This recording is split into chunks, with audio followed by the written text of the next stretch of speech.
शेतकरी मित्रांनो, गुळाचा पिकासाठी योग्य वापर आणि त्याचे फायदे काय आहेत याबद्दलची सविस्तर माहिती आजच्या व्हिडिओमध्ये आपण पाहणार आहोत।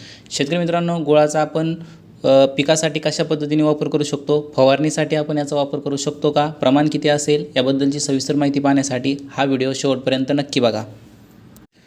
शेतकरी मित्रांनो, आपली एक लाईक पुढील व्हिडिओ बनवण्यासाठी प्रेरणा देत असते, त्याच्यामुळे व्हिडिओला लाईक नक्की करा आणि चॅनलवरती नवीन असाल तर डिजिटल युवा शेतकरी या यूट्यूब चॅनलला सबस्क्राईब करा आणि बेल आयकॉनला क्लिक करा, जेणेकरून जी शेतीविषयक माहितीचे व्हिडिओ आपण टाकत असतो ते तुमच्यापर्यंत लगेचच पोहोचतील।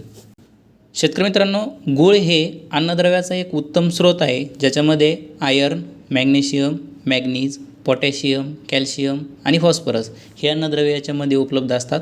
जर आपण याचा वापर पिकासाठी केला तर नक्कीच या अन्नद्रव्यांचा फायदा आपल्या पिकांसाठी होऊ शकतो। त्याचबरोबर गुळामध्ये प्रोटीन देखील असतं, जे की पिकाला फायदेशीर ठरू शकतं, त्यामुळे पीक आपलं हिरवगार होऊ शकतं। गूळ सहजरित्या उपलब्ध होणारं मार्केटमधील सर्वात स्वस्त संसाधन आहे। याचा वापर करून आपण आपल्या पिकाची वाढ योग्य करू शकतो आणि आपल्या पिकासाठी याचा फायदा होऊ शकतो। शेतकरी मित्रांनो, पिकाचं उत्पादन घेण्यासाठी ज्या निविष्ठा लागत असतात त्यांचा दिवसेंदिवस खर्च त्या ठिकाणी वाढत चाललेला आहे।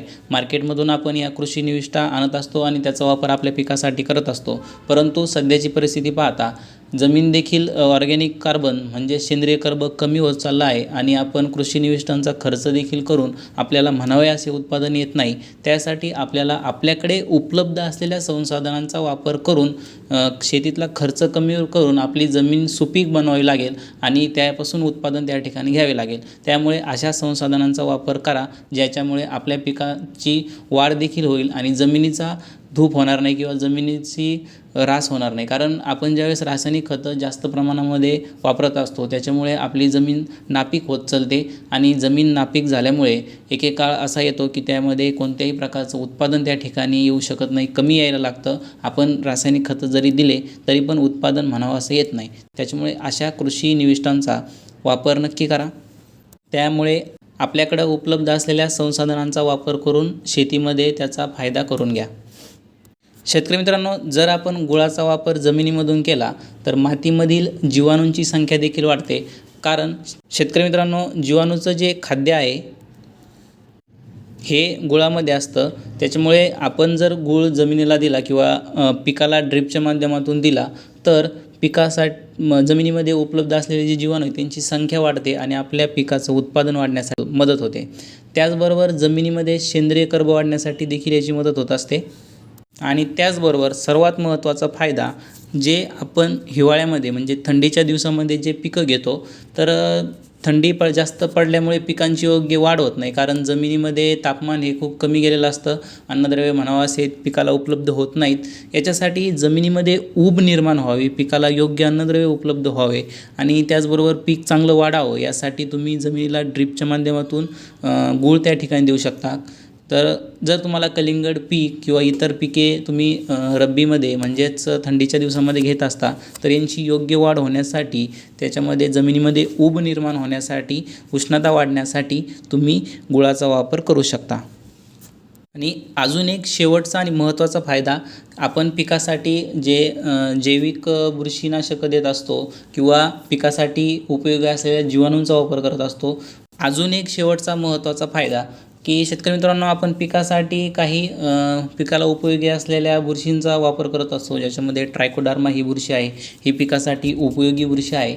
तर पिकाला योग्य देण्यासाठी जर आपण ट्रायकोडर्माचं मल्टिप्लिकेशन गुळासोबत जर केलं आणि त्याला नंतर पिकाला दिलं किंवा ट्रायकोडर्मा आणि गुळ मिक्स करून जर पिकाला त्या ठिकाणी दिला तर नक्कीच त्या ठिकाणी फायदा होत असतो। त्याचबरोबर मायकोरायझा असेल, जीवाणूमध्ये ॲझोबॅक्टर असेल, फॉस्फरस सोल्युबलायझिंग बॅक्टेरिया असेल, पोटॅश मोबिलायझिंग बॅक्टेरिया असेल, झिंक सोल्युबलायझिंग बॅक्टेरिया असेल, हे बॅक्टेरिया देखील आपण गुळासोबत देऊ शकतो। यांचं देखील मल्टिप्लिकेशन गुळाचा वापर करून देऊ शकतो। याच्याबद्दलची सविस्तर माहिती पुढच्या व्हिडिओमध्ये आपण घेऊन येणार आहोत। तुम्हाला ज्या जीवाणूबद्दल किंवा पिकासाठी उपयोग असलेल्या बुरशीबद्दल माहिती हवी असेल तर तुम्ही कमेंटमध्ये टाकू शकता, येणाऱ्या व्हिडिओमध्ये आपण त्याची सविस्तर माहिती देऊ। तर प्रमाण शेतकरी मित्रांनो आपण पाहणार आहोत, याचं प्रमाण किती वापरायचं आहे। तुम्ही फवारणीसाठी साधारण 1 ते 2 ग्रॅम प्रति लिटर घेऊन तुम्ही याची फवारणी करू शकता। म्हणजे 100 लिटरचा जर 16 लिटरचा जर तुमचा पंप असेल तर त्यासाठी 16 ते 20 ग्रामपर्यंत तुम्ही याची फवारणीमधून देखील वापर करू शकता.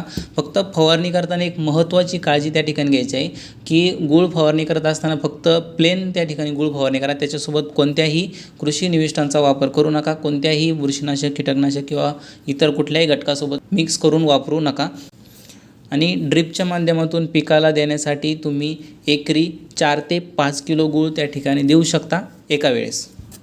तर शेतकरी मित्रांनो, आजच्या व्हिडिओमध्ये आपण गुळाचे पिकासाठी योग्य वापर, त्याचे फायदे याबद्दलची सविस्तर माहिती पाहिली. व्हिडिओ जर आवडला असेल तर जास्तीत जास्त शेतकऱ्यांपर्यंत शेअर नक्की करा आणि आपल्या डिजिटल युवा शेतकरी या यूट्यूब चॅनलला सबस्क्राईब करा. धन्यवाद.